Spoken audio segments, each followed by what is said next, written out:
Welcome to The Last Breakfast. Please enjoy the video. You start by checking the file.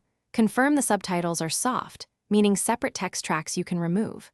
Once done, install MKV Toolnix or FFmpeg. These tools let you inspect and edit container tracks.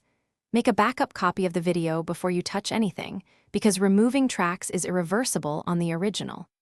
Now open the file in the chosen tool and list tracks. You need the track ID for video, audio, and subtitle to proceed. This gives you control and prevents accidental deletion. Next, remove the subtitle track itself.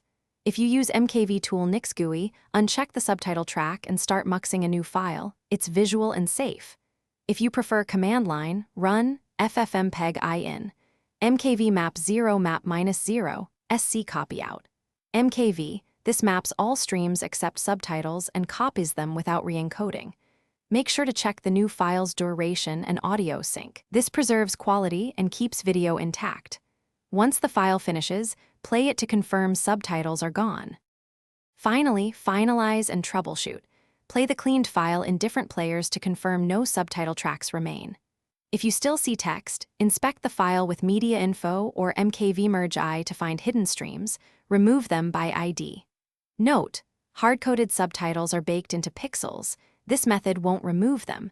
You would need complex filters, OCR, or re-encoding to mask or crop. If something goes wrong, revert to your backup and retry with the correct track ID. That solves most issues. Thanks for watching. If this was helpful, leave a like and consider subscribing. See you next time.